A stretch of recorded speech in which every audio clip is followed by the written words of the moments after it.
A Netflix acertou em cheio com Os Quatro da Candelária, uma produção brasileira, uma minissérie em 4 episódios, que é, pra mim, um dos melhores produtos que a Netflix lançou em 2024 no Brasil. Os Quatro da Candelária revisita um evento trágico na cidade do Rio de Janeiro dos anos 90, mais especificamente em 1993, quando um grupo de policiais à paisana simplesmente resolveu metralhar moradores de rua que dormiam nas escadarias da Igreja da Candelária, crianças em sua maioria, totalmente desprotegidas. 8 meninos e adolescentes morreram nessa chacina que ganhou uma repercussão mundial e que expôs uma dura realidade. Uma realidade que Os Quatro da Candelária não quer revelar a partir desse evento fatídico, limitando, mais uma vez, as vítimas a essa condição, a perpetuação da dor. O interessante é ver como a produção Netflix ela propõe um olhar que empodera, um olhar que tenta dar voz além daquilo pelo qual esses meninos e meninas, de certa forma, foram definidos.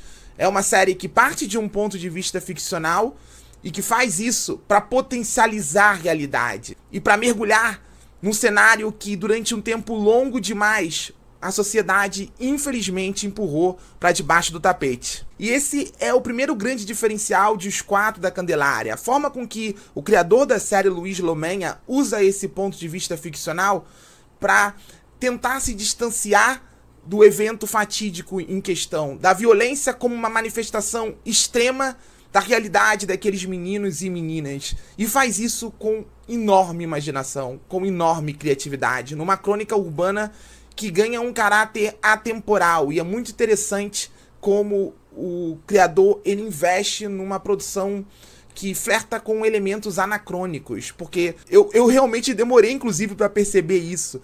Num primeiro momento, eu achei tudo bem ali com a cara dos anos 90, você tem alguns elementos como orelhões de rua, carros ali que são correspondentes àquela época, mas do nada surge um carro moderno. Do nada você começa a perceber aqueles meninos e meninas andando pelas ruas da cidade do Rio de Janeiro e percebe que é o Rio de Janeiro pós-Olimpíada, não é o Rio de Janeiro dos anos 90. E isso pra mim faz todo sentido, porque a ideia da série é tentar estabelecer uma ponte entre o passado e o presente. Eu realmente adorei como Os Quatro da Candelária constrói essas histórias a partir de 4 pontos de vista de 4 amigos, Jesus, Seth, Douglas e Pipoca, personagens de origens diferentes, de idades diferentes, mas que se reconheceram numa situação de igual adversidade e desenvolver um laço muito sólido, um laço que é desenvolvido em cada um dos 4 episódios a partir de pontos de vista diferentes, porque a ideia da série é justamente essa, dar uma identidade a esses meninos. Então cada episódio é centrado na verdade deles. E cada episódio, a partir da verdade deles, entende a realidade das ruas, entende a realidade desses meninos e dessas meninas, entende tudo aquilo que os colocou naquela posição e sempre com um olhar que nunca os limita à posição de vítimas. E esse olhar, em especial, está impresso no elemento estético da série. Essa é uma produção vigorosa visualmente, que enxerga a beleza mesmo nessa situação de adversidade. São atores expressivos. É uma fotografia que valoriza as cores, as texturas. Você percebe que essa é uma série que ela valoriza a representatividade, valoriza as raízes culturais, as raízes afro-brasileiras, principalmente no que diz respeito às referências a religião, as religiões de matriz africana, criando momentos assim emblemáticos que falam por si só e que são um contraponto à realidade. Pra mim é uma outra grande virtude de Os Quatro da Candelária, é a maneira como a série enxerga esse ponto de vista ficcional como uma possibilidade de criar elementos que tornem esses personagens mais emblemáticos, mais atuais, mais vivos, mais ricos, inclusive no que diz respeito ao elemento cultural da coisa. Em especial, a trilha sonora, ela também é anacrônica, ela funde músicas dos anos 90, principalmente do funk carioca, com referências mais pop, atuais, de forma brilhante, e isso engrandece a narrativa e engrandece esses choques, sabe? Esses contrastes. São 4 histórias que conversam com o Rio de Janeiro do passado, mas que ecoam no presente. São 4 histórias com personagens fascinantes. São 4 histórias estreladas, guiadas por um elenco, assim, em total sintonia, grandes atuações. O primeiro episódio, Douglas, centrado no personagem título, que é vivido pelo maravilhoso Samuel Silva. Que ator carismático, ele é puro magnetismo. Esse personagem, interpretado com tanta potência, ele alcança várias nuances dramáticas. E é brilhante como a série faz isso, principalmente no episódio da pipoca. Esse choque entre o lúdico, da menina sonhadora que vê um coelhinho mágico e que persegue ele.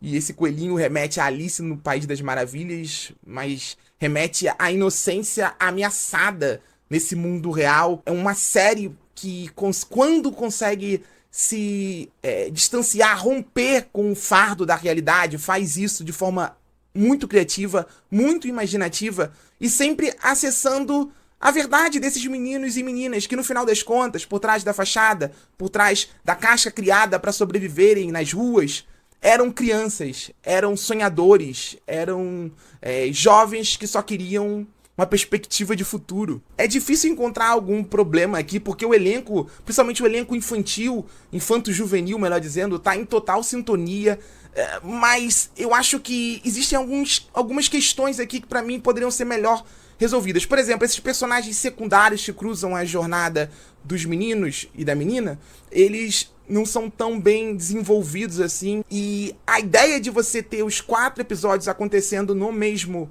dia, num mesmo tempo cronológico, meio que cria situações que se repetem, principalmente relacionado ao tal roubo na fábrica de chocolate, que eu acho que poderia ser um pouco mais abreviada, e talvez por isso acaba diminuindo um pouco do estudo de personagem.